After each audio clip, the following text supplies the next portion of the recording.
bisa digunakan untuk sholat, bisa digunakan untuk tidur, ya, dan selain digunakan sholat Jumat kan itu ya, atau tidak digunakan sholat Jumat itu musola. Bismillah.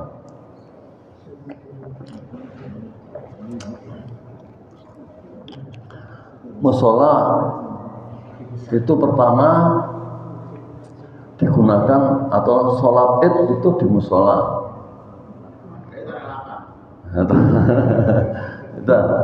itu yang pertama. Sholat id itu dilakukan di musola. Yang kedua, sholat istisqa itu juga di musola. Sholat istisqa dimasuk di musola.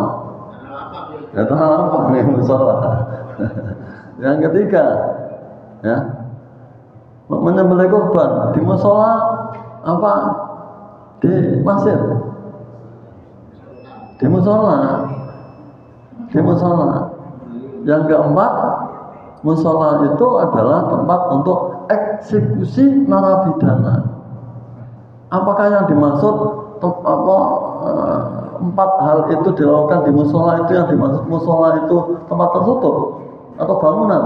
Tidak. Jadi yang dimaksud musola itu adalah tempat terbuka, bukan bangunan. Karena digunakan untuk menyembelih kurban, digunakan untuk eksekusi narapidana. Oleh karena itu maka narapidana di Arab itu dieksekusi di depan masjid, di halaman masjid, tidak di dalam masjid. Nah, masa eksekusi di masjid? Wajib apa gitu? Gitu ya. Tahu ya?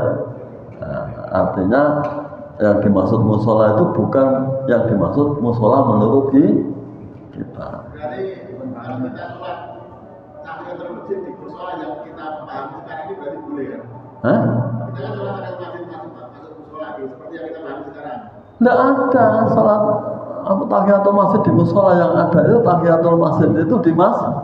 Kita kan musola yang kita pakai itu kan musola bukan masjid. Kita kan cara itu kita masuk masjid kita. Karena sholat tahiyatul masjid itu adalah di masjid, tidak ada sholat tahiyatul masjid di musola. Ya, tahiyatul musola, tahiyatul medan. Berarti kita tidak boleh menyebut bangunan kecil. Itu berarti tetap masjid kan? Bukan musola dan ini. Kan kita ini masjid akan luas.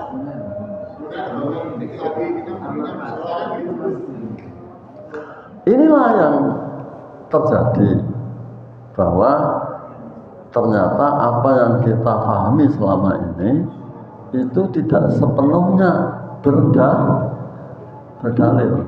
Nah ini tidak semuanya berdalil, karena pendekatannya bukan pendekatan dalil. Pendekatannya adalah pendapat. Oh, menurut aku oleh lah, masuk gak oleh sholat. Sholat juga apa? Dan itu, di mana saja, kulu ardin masjidun, semua bumi ini masjid. Lah kalau semua bumi ini berfungsi sebagai masjid, ya, tidak ada yang dimaksud masjid. Nah, terus apa gunanya Masjidil Haram dengan Masjid Nabawi? Yang nilainya berbeda, kan itu. Nah, inilah yang terjadi. Oleh itu maka marilah kita terus meneruskan. Persoalan jenengan mau atau tidak itu bukan urusan saya, itu persoalan hidayah. Tugas saya hanya menjelaskan, dan saya tidak boleh memaksakan karena Allah menyatakan la ikraha fiddin. Saya tidak pernah menyatakan bahwa masa sudah jelas artinya Sahih atau hatinya Hasan dibanding dengan hati yang lain yang dhaif. Tidak mau saja mengamalkan. Saya tidak pernah begitu. Ya, kita tinggal menurut hati kita maunya apa. Nabi saja juga tidak pernah memaksakan kok. Sampai Nabi hijrah ke Madinah itu karena apa? Karena tidak mungkin bisa mengembangkan dakwahnya, ya, dan tidak mungkin memaksakan ya, kehendaknya untuk mengislamkan Mekah. Nah, ternyata setelah pindah ke Madinah, hijrah ke Madinah, barulah bisa menguasai Makkah. Itulah barangkali, mohon maaf, terima kasih. Saya juga mohon maaf saja bila mana karena saya juga manusia, bisa salah kan itu, bisa salah. Tapi akan lebih baik jika saya salah dengan berusaha meluruskan dengan dalil, bukan meluruskan dengan membantah tanpa dalil. Begitu barangkali. Terima kasih. Mohon maaf, kita tutup dengan baca hamdalah. Alhamdulillahirabbil alamin.